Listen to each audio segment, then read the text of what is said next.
चलिए भाई साहब, so very good morning to all of you. जिंदा है सभी? Very good, I am proud of you. ऐसे जीते रहो हैं और अच्छे से पढ़ाई करते रहो। चलिए भाई साहब, सो आज अपने को बात करनी है अबाउट द लॉ।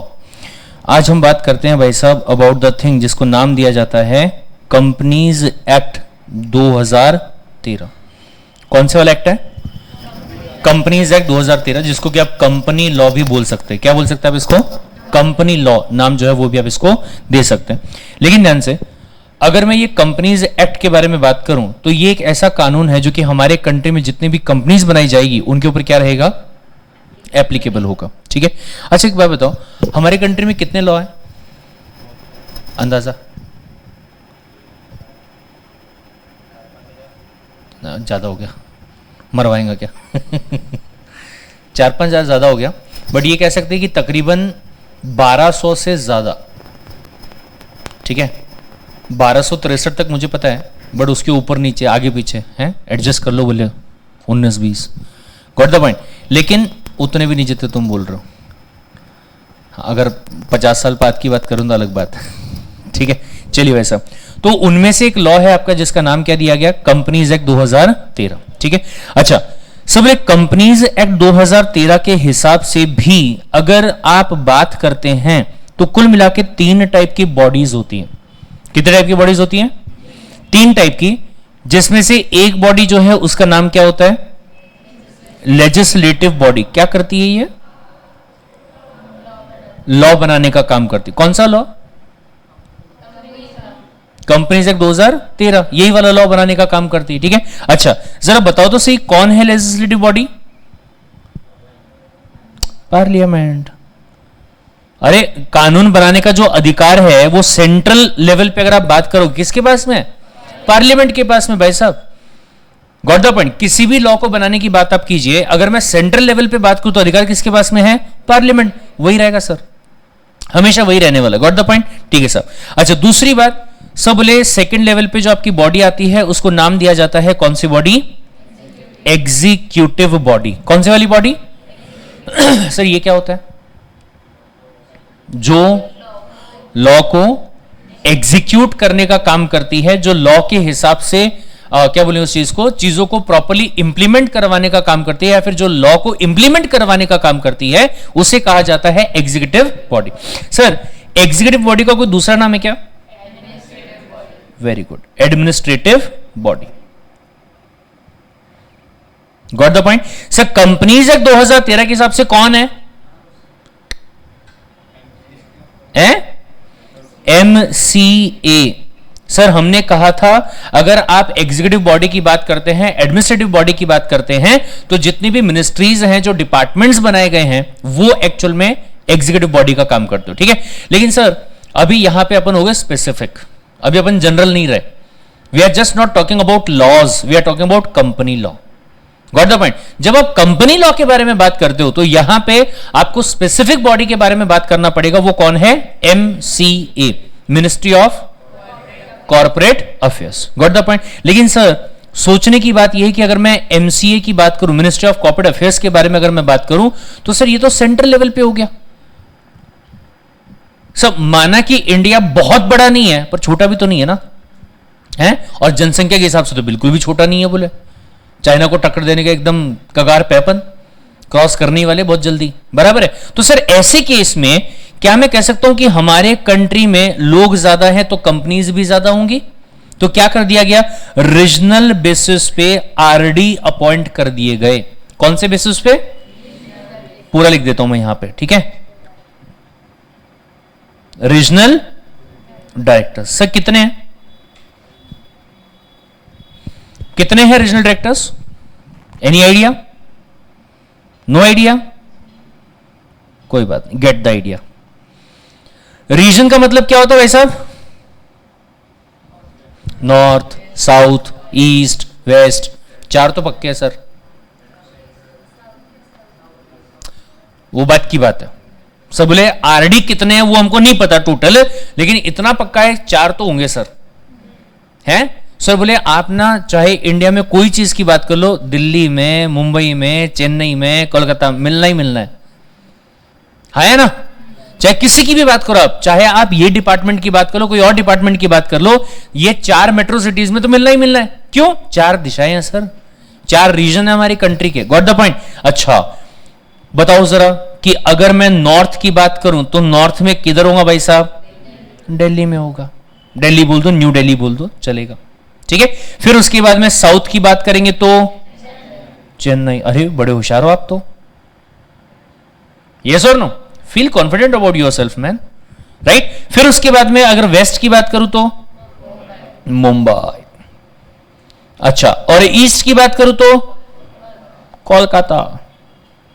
कोडबो लोडबो जीत बोरे आमी तुम्हाके भालोबाशी है। ठीक है सर। फिर उसके बाद में, लेकिन अब ये ध्यान से सुनो सर, ये तो आ गया, लेकिन what about the central sir? यहां ध्यान से सुनिएगा, सेंट्रल रीजनल डायरेक्टर नहीं अपॉइंट किया गया। Got the point? बल्कि इसकी जगह एक किया गया है जो कि नॉर्थ ईस्ट वाले बेल्ट में आता है। अच्छा, नॉर्थ किधर है? साउथ किधर है? वेस्ट किधर है?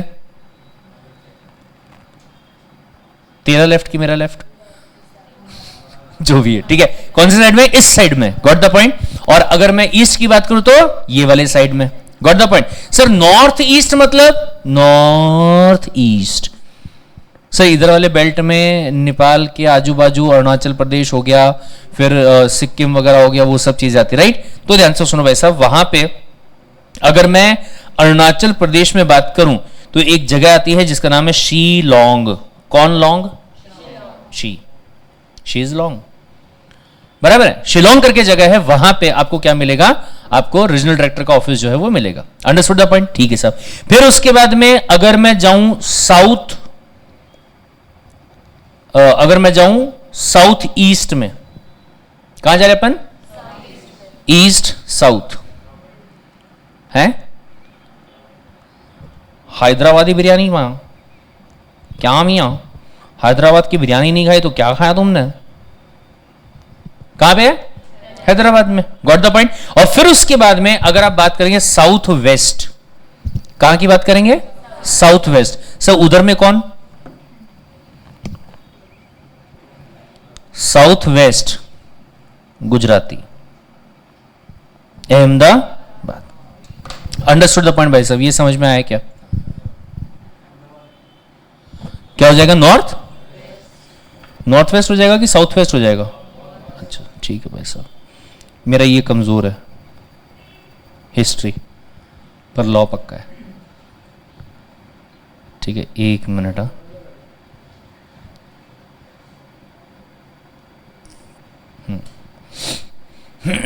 चलो ठीक है, ये समझ में आया।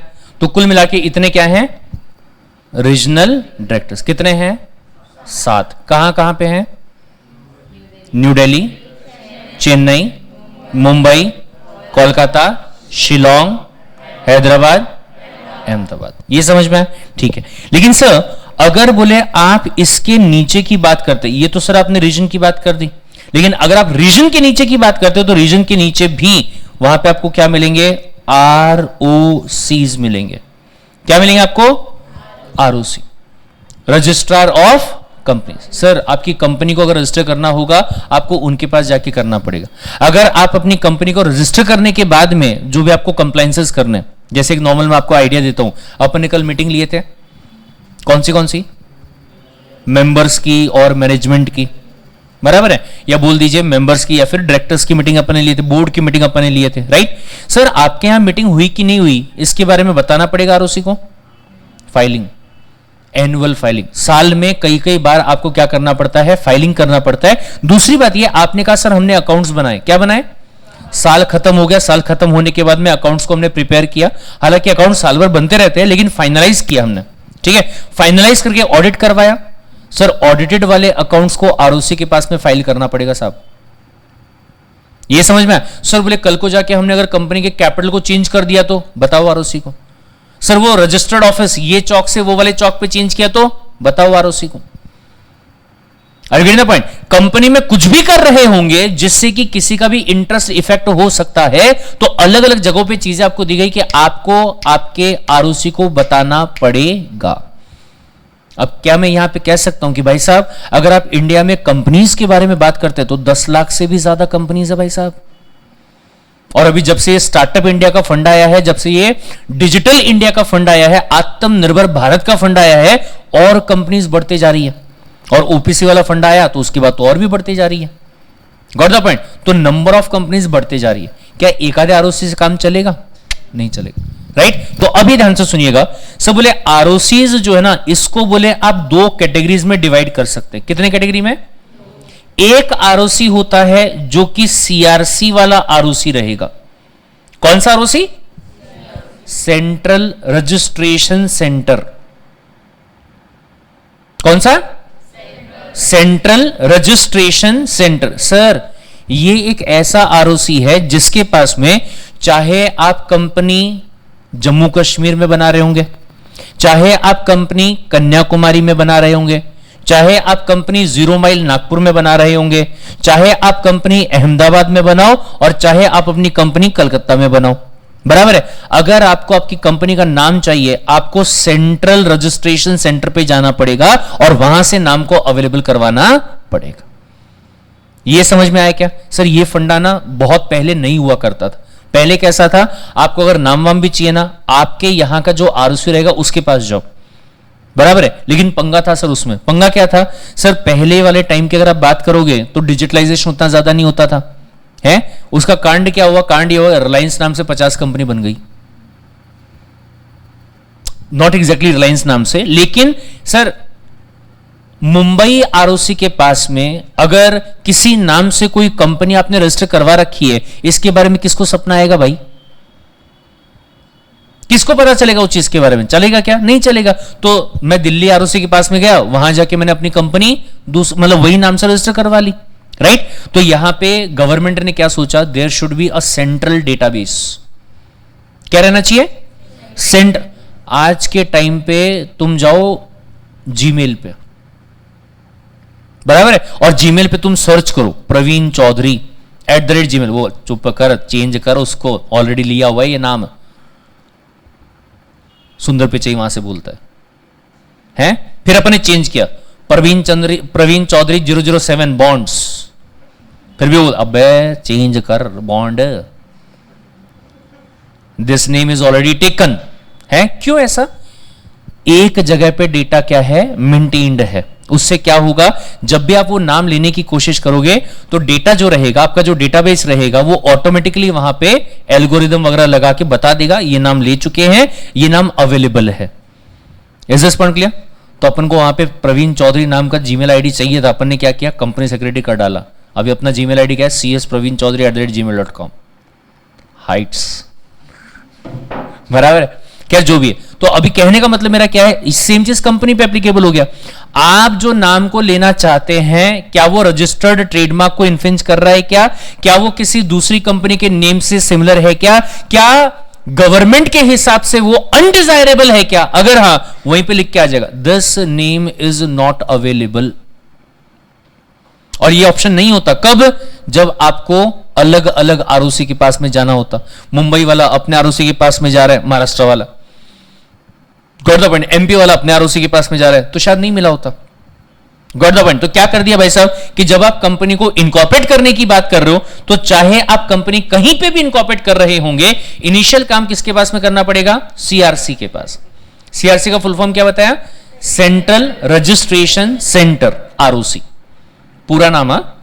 सिर्फ सीआरसी पे खत्म नहीं करेंगे, क्या बोला अपने? Central registration centre, ROC, right? फिर इसके अलावा अगर बात करेंगे तो अलग अलग स्टेट को, अलग अलग यूनियन टेरिटरी को रिप्रेजेंट करने के लिए अलग से आरओसीज जो हैं वो दिए हुए हैं। Got the point? ROCs in states और यूनियन टेरिटरीज। ये समझ में आया क्या? लेकिन ध्यान से भाई साहब, यहां पे भी पंगा क्या? सब बोले अगर मैं यूनियन टेरिटरी और स्टेट्स के बारे में बात करूं तो यहां पे भी आरओसी को फर्दर दो कैटेगरी में डिवाइड कर सकते हैं। कौन से? सब पहला इन अदर स्टेट्स और यूनियन टेरिटरी। सर और दूसरा सब बोले इन महाराष्ट्र एंड तमिलनाडु। क्या, कहां पे? इन महाराष्ट्र और तमिलनाडु। सर यहां पे क्या है सर नया ऐसा निराला क्या है यहां पे? सब बोले यहां पे निराला ऐसा है कि अगर महाराष्ट्र में जाओगे आपको 2 आरओसी मिलेंगे। कितने आरओसी मिलेंगे? 2। एक बैठता मुंबई में, एक बैठता पुणे में। ये समझ में आया क्या? एक आपको मिलेगा मुंबई वाला आरओसी और दूसरा आपको कहां मिलेगा? पुणे वाला आरओसी। सेम ऐसे ही अगर आप तमिलनाडु की बात करते हो तो सर तमिलनाडु में क्या रहेगा? चेन्नई। रटने की जरूरत है क्या? पहले ही बोल दिया सर, चेन्नई में आपको हर ऑफिस मिल जाएगा, दिल्ली में आपको हर ऑफिस मिल जाएगा, राइट? कोलकाता में और मुंबई में आपको हर ऑफिस मिल जाएगा, तो वहां तो रहना ही रहना है सर। और फिर उसके बाद में जो दूसरे वाला है ये याद करना पड़ेगा, कोयंबटूर। ये समझ में आया भाई साहब? सर 2 स्टेट ऐसे हैं, एक है आपका महाराष्ट्र, दूसरा है आपका तमिलनाडु, जहां पे आपको 2-2 आरओसी मिलेंगे। महाराष्ट्र में मुंबई और पुणे और तमिलनाडु में चेन्नई और। क्या ये सवाल एमसीक्यूज में आ सकता है? ये समझ में? अपना पढ़ाई करने का जो तरीका रहने वाला है वो यही रहने वाला भाई साहब। You will get the notes, 400-425 pages के आसपास के नोट्स हैं इन टोटल, अगर मैं पूरे सब्जेक्ट की बात करूं तो, ठीक है? लेकिन नोट्स में से कौन पढ़ेगा? तुम। मैं ना पढ़ूं, ठीक है? मैं कैसे पढ़ाऊंगा? एक आधी जगह आएगी जहां पे मतलब ऐसे कंसेप्चुअल वाला फंडा नहीं है, वहां पे अपन नोट्स में से पढ़ेंगे। Got the point? कौन सा तरीका बेटर है, ये वाला कि नोट्स वाला? ये वाला क्यों बेटर है? क्योंकि सर अपन ना फ्लो बनाते हुए चल रहे हैं। अपने को समझ में आया कि अच्छा कंपनीज एक्ट में भी 3 टाइप की बॉडीज होती हैं। हाँ, ऐसा आपको कभी नोट्स में लिखा हुआ नहीं मिलेगा, ना नोट्स में मिलेगा, ना आपके स्टडी मटेरियल जो कि आपको इंस्टीट्यूट प्रोवाइड करता है वहां पे भी नहीं मिलेगा, और या फिर बेयर एक्ट में भी देखो वहां पे भी नहीं मिलेगा, राइट? और यहां जब ये प्रोसेस बन रहा है ना, तो प्रोसेस में अपने को पूरी चीजें याद आ गई। ये समझ रहे हो मेरी बात? सर ये ध्यान देना, जब मैं स्टूडेंट हुआ करता था I was not aware about the thing कि what is the meaning of central government. मेरे हिसाब से सेंट्रल गवर्नमेंट का मतलब था मोदी। मजाक नहीं कर रहा हूं। मेरे हिसाब से मतलब मेरे को ऐसा लगता था कि अच्छा बाकी सारे काम आरओसी के पास में करने हैं, लेकिन ये वाला काम करना है ना तो जाना मोदी के यहां पे। मोदी जी पहले तो एक चाय पिला दो, ये काम करवा दो भाई साहब। बाद में जाके समझ में आया कि अरे भाई ऐसा नहीं होता है, यहां पे गवर्नमेंट का मतलब है मिनिस्ट्री या फिर डिपार्टमेंट। और मिनिस्ट्री की बात अगर आप करोगे, अलग अलग मिनिस्ट्री है, गवर्नमेंट की अलग अलग मिनिस्ट्री है, उसमें से एक है आपका एमसी डिपार्टमेंट। और अगर आप ये एक्ट के बारे में बात कर रहे होंगे तो इसको लेके सेंट्रल गवर्नमेंट का मतलब क्या है? ये पूरा ये जो चल रहा है यहां पे, ये पूरा executive body, the whole executive body is the central government for us. Understood the point? मेरे टाइम पे मैंने रट्टा मारा, मैंने कहा आरओसी, ये काम आरओसी के पास, ये काम आरओसी के पास, ये काम आरओसी के पास, ये आरडी के पास, ये आरडी के पास, ये सेंट्रल गवर्नमेंट के पास। Got the point? इतना रटने की जरूरत ही नहीं थी सर, पूरा का पूरा गवर्नमेंट के पास, पूरा गवर्नमेंट के पास में है सर। अगर आरओसी याद नहीं आता और मैंने वहां सेंट्रल गवर्नमेंट ही लिख दिया होता, एग्जामिनर की हिम्मत नहीं मेरे मार्क्स काट ले। गलत थोड़ी बोल रहा हूं। लॉ है ना, लॉ में आपने क्या बोला सर? गवर्नमेंट मतलब आरओसी, आरडी और एमसीए। मैंने गवर्नमेंट लिख दिया, उठा। Are you getting the point? तो ये दिक्कत, ये मतलब आपको देख के चलना पड़ेगा, ठीक है? चलिए भाई साहब, तो ये फंडा समझ में आपको सब लोगों को, एग्जीक्यूटिव बॉडी, ठीक है? फिर उसके बाद तीसरी बॉडी भाई साहब, तीसरी बॉडी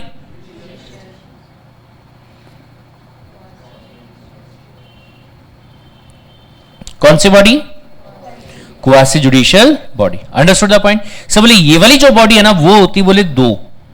कितनी होती? एक रहती है जिसका नाम होता है NCLT। क्या नाम है? National company law tribunal. क्या है full form? National company law tribunal, ठीक है? अगर मान लीजिए कोई भी पंगा होता है, कोई भी केस होता है, कोई भी झगड़ा होता है, तो आप किसके पास में जाएंगे भाई साहब?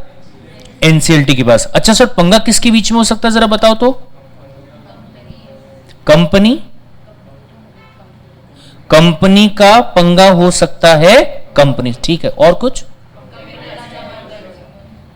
कंपनी का पंगा, कंज्यूमर के तो कंज्यूमर कोर्ट में जाएंगे। अभी मतलब तुमने क्या बोलते हो वो मैगी के अंदर क्या लीड डाला हुआ था, क्या डाला हुआ था, तो तुम एनसीएलटी के पास जाओगे। कहां गए थे? कंज्यूमर कोर्ट के पास गए थे ना। तो फिर कंपनी लॉ के जो मैटर रहेंगे ना भाई साहब, उसके लिए कहां जाएंगे? एनसीएलटी के पास जाएंगे। बराबर है। अगर कंपनी का पंगा होता है कंपनी के किसी मेंबर के साथ, गॉट द पॉइंट, या कंपनी का पंगा होता है कंपनी के किसी डायरेक्टर के साथ, या कंपनी का पंगा होता है कंपनी के किसी क्रेडिटर के साथ, गॉट द पॉइंट, तो अपन जाएंगे एनसीएलटी के पास में।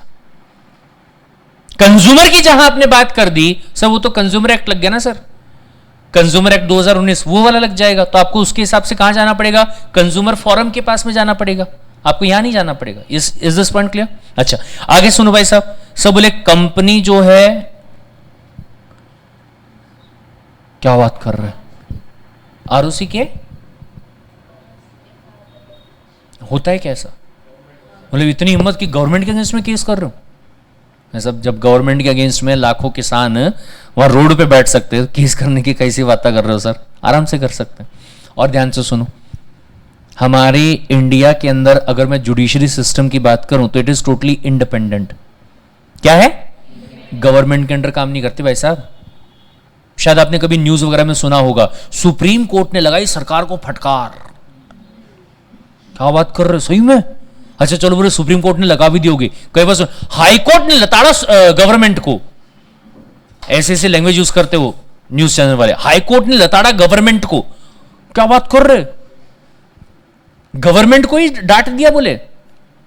Can they do so? Yes. Why? Because the judiciary system into the India, क्या बोलेंगे इस चीज को, get its power from directly the constitution of India. कहां से लेता है पावर? संविधान से लेता है सर, कॉन्स्टिट्यूशन ऑफ इंडिया से लेता है sir. Are you getting the point? और किसी के अंडर सर, पार्लियामेंट के अंडर ना, no parliament, even parliament can not govern the judiciary body into our country. अच्छा ये बताओ एनसीएलटी पावर कहां से लेता है? कंपनीज एक्ट 2013 से लेता है। ये फंडा समझ में आया? कंपनीज एक्ट 2013 जो आपका रहेगा वहां से बोले पावर जो है वो लिया जाता है by the NCLT. Got the point? क्या वो आरओसी की सुनेगा? ना सर, आरओसी भी तो गलत कर सकता है ना। किसी कंपनी से गलत फीस चार्ज कर लिया, किसी कंपनी का इनकॉर्पोरेशन करके देना था लेकिन नहीं करके दिया, काय को? ऐसे ही बोले सेक्सी नहीं लग रहा था।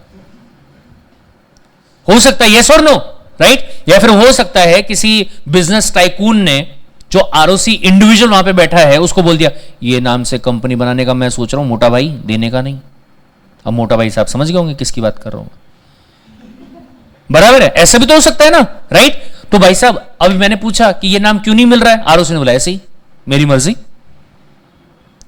क्या मैं केस कर सकता हूं आरओसी के ऊपर? Yes sir, I can do that. या फिर उल्टा, इवन आरओसी और the government can file a case on the company, या मेंबर और डायरेक्टर और creditor can file a case on the company.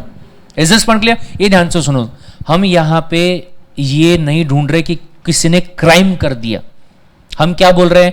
There is kind of a business which we are suppose to do.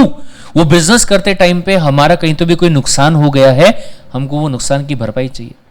कोई नाम हमें चाहिए था, वो नाम हमें नहीं मिल रहा है। क्यों नहीं मिल रहा है? कारण भी नहीं बता रहा सामने वाला, या कारण बता रहा तो जस्टिफाइड कारण नहीं है। सर हमें सॉल्यूशन चाहिए। किसी मेंबर के साथ में कंपनी के डायरेक्टर्स ने कुछ गलत कर दिया, मतलब कंपनी ने कुछ गलत कर दिया, सर हमें सॉल्यूशन चाहिए, दैट्स इट, नथिंग एल्स। मैं ये नहीं बोल रहा हूं कि कंपनी के डायरेक्टर को जेल में डाल दो, हम वो नहीं बोल रहे। कभी क्राइम अगर किया होगा तो डाल दीजिएगा, लेकिन मेरे को मेरा सॉल्यूशन चाहिए भाई साहब, दैट्स इट। मेरा डिविडेंड पे नहीं हुआ, मुझे मेरा डिविडेंड दिलवा दो। मुझे मेरा इंटरेस्ट नहीं मिला, मुझे मेरा इंटरेस्ट दिलवा दो। इसके लिए मैं कहां जाऊं? एनसीएलटी के पास में जाके केस करेंगे। सबसे पहले किसके पास जाएंगे? National company law tribunal, NCLT. Got the point? अच्छा, एनसीएलटी में सामने वाले मोटा भाई का चाचा के नाना के भतीजे का काका बैठा हुआ था और उसने जो ऑर्डर पास किया वो उसके फेवर में दे दिया। त्रहिमाम त्रहिमाम। अब क्या करें? अपील करेंगे। क्या करेंगे? अपील किसके पास जाएगी? NCL eighty. एनसीएल सर ए मतलब एपिलेट, क्या बोलते हैं एपिलेट। सर ऐसा ट्राइब्यूनल जो अपील्स को एंटरटेन करता होगा against the order of NCLT उसे कहते हैं appellate tribunal. National company law appellate tribunal, कौन सा ट्राइब्यूनल? जहां पे अपील किया जा सकता है, ठीक है। अच्छा सर ये एनसीएल-एटी जो है इसके पास में किसके बराबर की पावर होती है, any idea? High court, supreme court के बराबर की पावर पूरे इंडिया में किसी के पास नहीं होती, ठीक है। अगर ऐसा होता तो सुप्रीम कोर्ट के चीफ जस्टिस को चीफ जस्टिस ऑफ इंडिया नहीं कहा जाता। Got the point? Sir NCL-eighty जो है ना उसके पास जो पावर रहेगा वो हाई कोर्ट के बराबर का पावर है, बराबर है। तो अब मान लो कि एनसीएल-एटी में भी मोटा भाई के चाचा के नाना के भतीजे के मूसे का बेटा बैठा हो तो अगला जो अपील रहेगा वो किसके पास में जाके करेंगे? Supreme court. अगर एनसीएल-एटी का ऑर्डर आपको पसंद ना आया तो कहां चले जाएंगे भाई साहब? हम चले जाएंगे सुप्रीम कोर्ट के पास। यह समझ में आया क्या भाई साहब? Understood the point? डन। तो कुल मिला के अगर मैं हायरार्की के बारे में बात करूं तो आपका जो हायरार्की है वो इस टाइप का रहता है, ऐसा हायरार्की होता है। यह समझ में आया? कोनो डाउट? I hate this. कोई डाउट नहीं? क्या फायदा हुआ फिर 2-3 दिन ज्ञान पेलने का?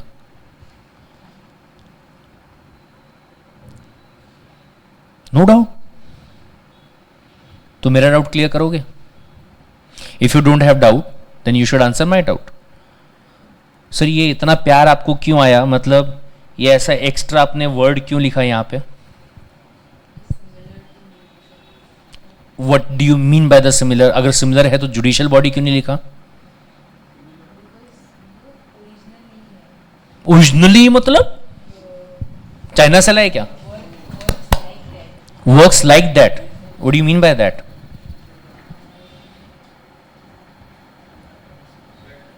हाँ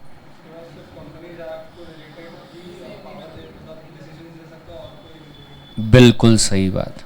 ये ध्यान से आप लोगों ने पढ़ा हुआ है क्वासी कॉन्ट्रैक्ट के बारे में। किसके बारे में? सर क्वासी कॉन्ट्रैक्ट मतलब which is not a contract but it is like a contract. For example implied contract, sir दो लोगों के बीच में कॉन्ट्रैक्ट नहीं हुआ फिर भी मान के चल रहे कि कॉन्ट्रैक्ट हो गया था, बराबर। सेम ऐसे ही यहां पे सर अगर मैं जुडिशियल अथॉरिटी के बारे में बात करूं ना, पूरी कंट्री में सिर्फ और सिर्फ एक के पास में है और वो है कोर्ट।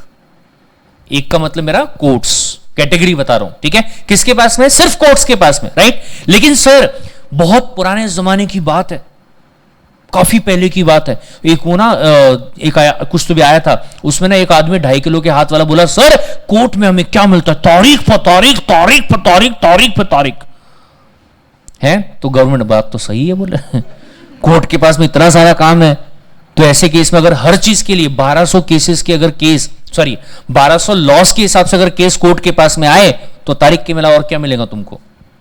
तो क्या किया गया? एक काम करो बोले कुछ ऐसे कानून के हिसाब से स्पेशल वाली बॉडी बना देते हैं कि उन कानून के हिसाब से जो भी डिसीजन देना होगा ना उसको पास करने की अथॉरिटी इन बॉडीज के पास। क्या बात कर रहे हो? क्या ये जुडिशियल बॉडी? नहीं, quasi judicial. They don't have judiciary power.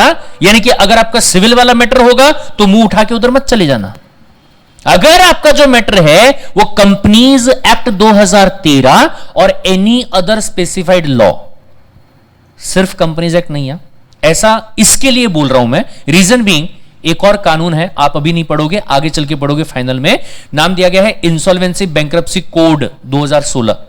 उसमें भी यह बोला गया है कि अगर किसी क्रेडिटर का पैसा नहीं मिला, किससे? डेटर से। डेटर नेचुरल पर्सन भी हो सकता है, आर्टिफिशियल पर्सन भी हो सकता है। तो बोले आप ना अपना केस लेके जा सकते हो एनसीएलटी के पास।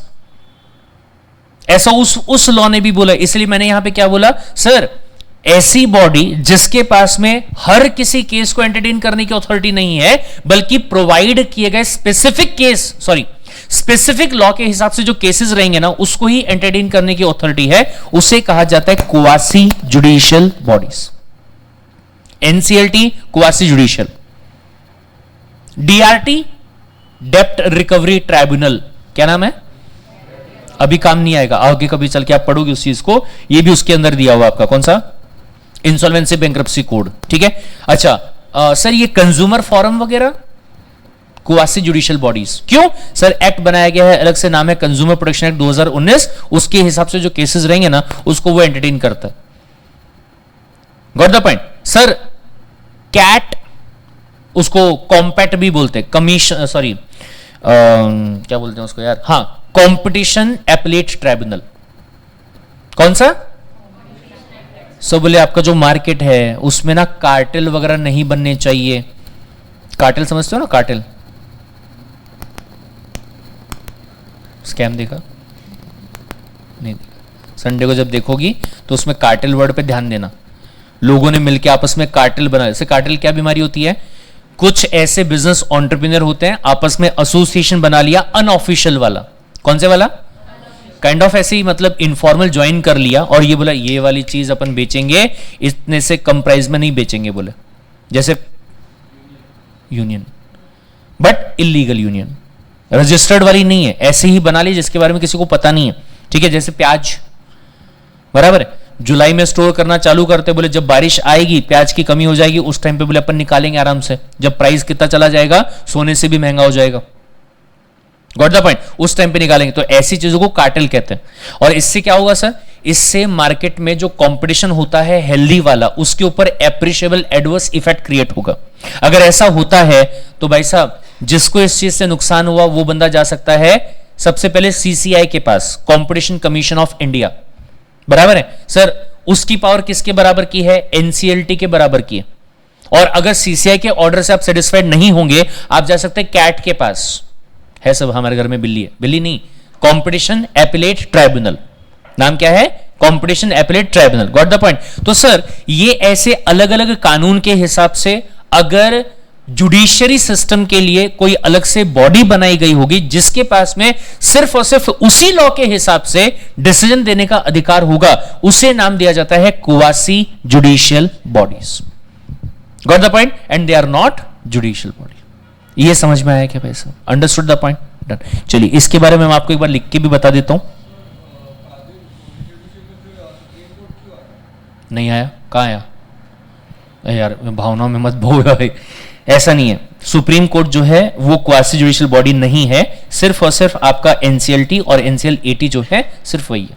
वो तो मैंने ये बताया कि अपील कहां जाएगी। ठीक है, अपील जो जाएगी वो जुडिशियल बॉडी के पास में जाएगी, that is the supreme court.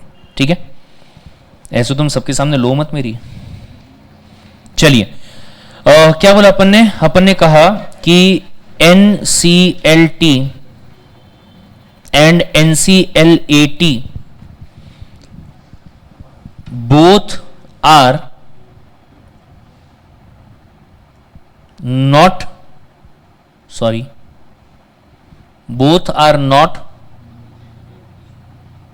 judicial body, rather they are quasi judicial body, which means the authority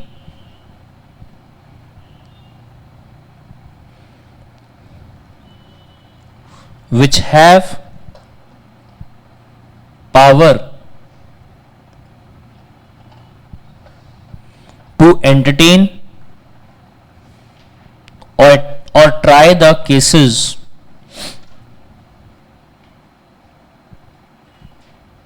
only as per the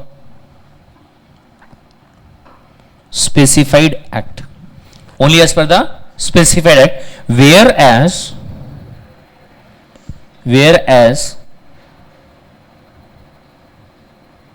the judicial bodies,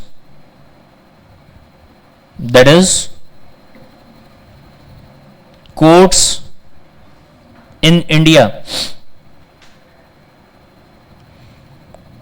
derive their power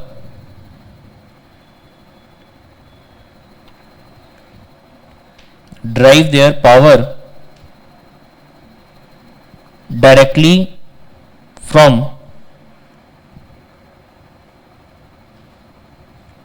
Constitution of India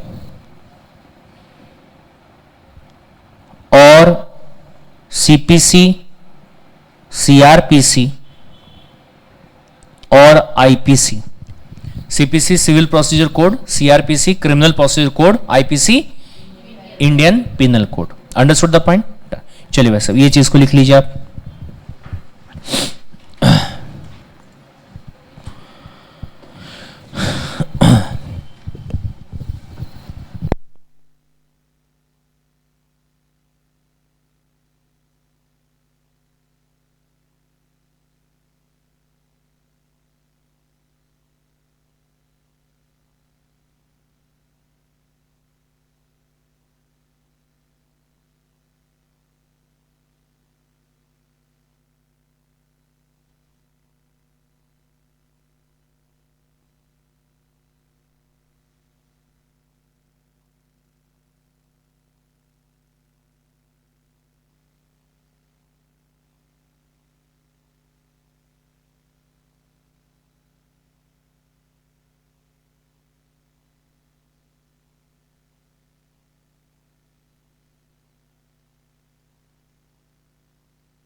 अगर उसकी बात की जाए तो ऐसा बोला गया है आपने प्रॉफिट कमाया, बोले हाउ, किसकी वजह से कमाया, लोगों की वजह से, ऑब्वियसली ना।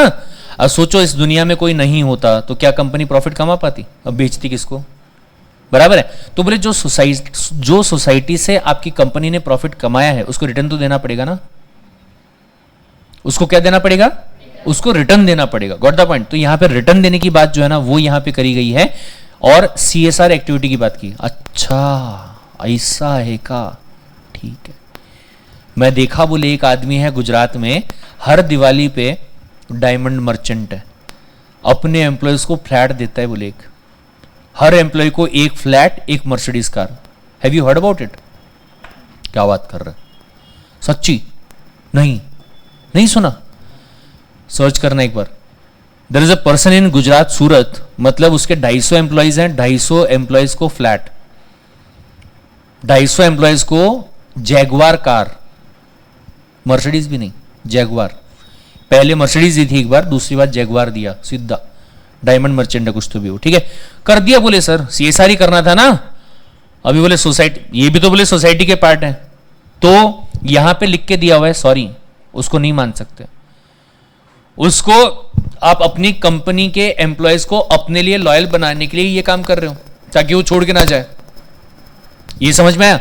ऐसे तुम ये भी, मेरे मम्मी पापा सोसाइटी में आते बोले लो मम्मी पापा को सोने से लाद दिया, बोले खुश कर दिया 200 करोड़ का खर्चा, हैप्पी, बराबर है। सोसाइटी का मतलब क्या है और कौन सी एक्टिविटी को सीएसआर एक्टिविटी में कंसिडर किया जाएगा, उसकी लिस्ट जो है ना लंबी चौड़ी यहां पे दी हुई है। अभी रिसेंटली एक चीज यहां पे ऐड भी हुई, अगर आप देखोगे पॉइंट नंबर, अच्छा नहीं सॉरी गड़बड़ हो गई, शेड्यूल नंबर 7 में वो दिया हुआ है। किस में दिया हुआ है? शेड्यूल नंबर 7 में। 6 किसी और के लिए, कहा करूं मेरे तो गलती तो मुंह, चुप, कहा करूं मेरे तो मुंह ते निकल गई भाई साहब, ठीक है। शेड्यूल नंबर 7 जो है इसमें अगर आप देखोगे तो, अच्छा इसमें अपडेटेड नहीं है, इवन जो अभी कोरोना के टाइम पे पीएम केयर फंड, एक नया फंड, उसमें भी करते तो वो भी सीएसआर एक्टिविटी में काउंट किया जाएगा, ऐसा बताया। ये समझ में आया? ठीक है। फिर आता है भाई साहब शेड्यूल नंबर 6, लास्ट, कौन सा सर? आगे चल के अपन पढ़ेंगे कि कंपनी जो है वो प्रेफरेंस शेयर्स को भी इशू कर सकती है, सुना होगा अपना नाम, प्रेफरेंस शेयर्स, डिबेंचर्स को भी इशू कर सकती है, दोनों सुने सर। लेकिन एक सेकेंड, हमारे कंट्री में इररिडीमेबल प्रेफरेंस शेयर्स या फिर डिबेंचर्स इशू नहीं हो सकते। सो इसका मतलब क्या होता है? कंपनी कभी वापस ना लेगी। बोले तुमने एक बार कंपनी को पैसा दे दिया, बदले में कंपनी ने तुमको डिबेंचर दे दिए, अब इसका अचार डालना है अचार डालो, आग में फेंकना आग में फेंको, किसी और को बेचना है मार्केट में जाके बेच दो, कंपनी वापस ना ले। ये समझा? उसे कहते हैं इरिडीमेबल। ऐसा इंडिया में नहीं होता, गॉट द पॉइंट। तुम बोले सर मैच्योरिटी पीरियड कितनी हो सकती है मैक्सिमम? ठीक है सर, मत लो, 99 ईयर्स की मैच्योरिटी रख दो। पंकज त्रिपाठी कितनी? 99 ईयर्स की मैच्योरिटी रख देते। बोले ये सही है, तुम तो अलग ही लॉ का इंटरप्रिटेशन कर रहे। प्रवीण सर की क्लास बहुत ध्यान से पढ़ ली तुमने, है? तो गवर्नमेंट ने क्या बोला, मतलब लॉ ने क्या बोला? प्रेफरेंस शेयर्स की मैच्योरिटी पीरियड 20 साल के ऊपर नहीं होनी चाहिए। कितने के? और डिबेंचर्स की मैच्योरिटी पीरियड 10 साल के ऊपर नहीं होनी चाहिए। कितने साल? सर लेकिन एक बंदा आया आके बोला चचा सुनो मेरी बात। मैं कहा बोल भाई। सर बोले मैं इंफ्रास्ट्रक्चर वाले काम करता हूं, मतलब रोड बनाना, डैम बनाना, ब्रिजेस बनाना, बिल्डिंग खड़ी करना, वगैरह वगैरह वगैरह, ठीक है। इसमें ऑब्वियसली बात है, अगर ये सब करना है पैसा लंबा चौड़ा लगेगा, है? सब बोले नागपुर से शिरडी का हाईवे बन रहा है, अगले 3 महीने में तैयार हो जाएगा बन के। 3 महीने के बाद में शिरडी घूमने जाना है, या रब से हाईवे पे चढ़ने का, सीधा शिरडी जाके उतरोगे 6 घंटे के बाद। अभी लगते 11 घंटे, तब लगेंगे 6 घंटे, बराबर है। सर लेकिन उसके लिए पैसा खर्च होगा सर। अरे खतरनाक पैसा। कहां से आएगा पैसा? सर कंपनी, अगर कंपनी के पास में ये प्रोजेक्ट है तो कंपनी इसके लिए प्रेफरेंस शेयर्स को इशू करेगी, डिबेंचर्स को इशू करेगी। कितना पैसा रेज किया सर आपने? 10,000 करोड़, 20,000 करोड़। उसके लिए क्या किया? डिबेंचर्स को इशू किया। अच्छा ठीक है, वापस कर दो 10 साल के बाद। मजाक चल रहा है इधर? अबे 10 साल में टोल का पैसा रिकवर नहीं होता, तुम 10 साल के अंदर डिबेंचर्स का पैसा वापस करने की बात कर रहे हैं, हमसे ना हो पाएगा। तो अगर आप ये इंफ्रास्ट्रक्चरल एक्टिविटीज में इन्वॉल्व हैं तो आपके लिए मैच्योरिटी पीरियड 30 इयर्स। कितने साल? 30 इयर्स। लेकिन इंफ्रास्ट्रक्चरल प्रोजेक्ट म्हणजे काय? हाँ सर, मैं वही करता, बोले ये एक भाई का क्या बोलते छोटा सा कमरा बना के देना था, मैं वो बना के आया, बोले उसके लिए डिवेंचर इश्यू किए, मेरे को 30 साल की वैलिडिटी दो, बोले चलेगा। अब मेरा भी तो इंफ्रास्ट्रक्चर है, बोले वही वाला काम तो कर रहा है इंफ्रास्ट्रक्चर वाला, तो चलेगा कैसा? नहीं। कहां चलेगा कहां नहीं चलेगा ये लिस्ट यहां पे दी गई है। सर ये पढ़नी क्यों पूरी? नहीं, पर ये पता होना चाहिए शेड्यूल नंबर 6 में क्या दिया हुआ। Got the point? क्योंकि अपने को सिर्फ सीए नहीं बनना है, अपने को क्या बनना है? Qualified CA. Understood the point? तो कहां क्या दिया हुआ है वो सारी बातें अपने को पता रहनी चाहिए। Last but not the least भाई साहब, ये ध्यान से सुनो। सब बोले जब आगे जब चीजें होंगी, कंपनीज एक्ट 2013 कौन से ईयर में आया था? क्या सवाल है सर, गजब। कब आया था? 14 में आया था। कंपनीज एक्ट 2013 सबसे पहले जब एप्लीकेबल हुआ था 1 अप्रैल 2014, ठीक है। और वो भी ना एक साथ नहीं आया, पहले 98 सेक्शंस को इंट्रोड्यूस किया गया, फिर 183 सेक्शंस को इंट्रोड्यूस किया गया, फिर बाद में और आज भी एक ऐसा पार्ट है जो आज तक एप्लीकेबल नहीं हुआ है इतने साल के बाद भी। कौन सा? Producer company. उसके लिए आज भी पुराना एक्ट पढ़ना पड़ेगा अपने को, कंपनीज एक्ट 1956। आपके इसमें छोटा सा पार्ट दिया हुआ है, ज्यादा लंबा चौड़ा नहीं है, लेकिन उसके लिए पुराने वाला एक्ट जो है कंपनीज एक्ट 1956 जो है वो अपने को पढ़ना पड़ेगा। ये समझा? खैर जो भी है। सर ये जो आपने बताया कि 98 के बाद में 183 सेक्शंस एप्लीकेबल हुए, सर इसका पता कब चलेगा, कैसे चलेगा, कहां बताया जाएगा? तो ये बताया जाता है ऑफिशियल गैजेट में। किस में बताते हैं? ये क्या है सर? भारतीय राजपत्र या फिर भारत राजपत्र। से ये कहां मिलेगा सर? तो ध्यान से, कहीं जाने की जरूरत नहीं है आपको, सिंपल तरीके से जो मैंने आपको ये लिंक बताया था, यहां आप जाएंगे, यहां जाके आपने नोटिफिकेशन पे क्लिक किया, ठीक है। ये दिख रहा है आपको एकदम रिसेंट, ठीक है। चाहे रूल्स की बात करो या कोई और चीज की बात करो। अब जैसे एक ना अभी रिसेंट वाला, अगर मैं अमेंडमेंट एक्ट के बारे में बात करूं तो वो आया था 2020 में। कब आया था? लेकिन 2020 में भी लाके उसमें क्या लिख दिया गया? सर बोले सारे सेक्शन अभी एप्लीकेबल नहीं कर रहे, we will apply it from time to time. कब करेंगे? फ्रॉम टाइम टू टाइम, ठीक है। तो यहां देखो एक ना डेट दिख रही होगी आपको, प्रोड्यूसर कंपनी के नीचे देखो, दिख रहा है क्या? कौन सा है? Commencement notification. इस पे क्लिक करते हैं,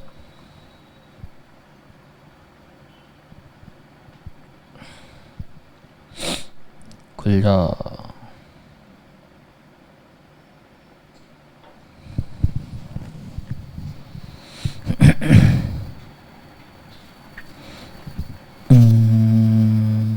नहीं, ये प्रॉपर्ली खुला नहीं है यहां पे।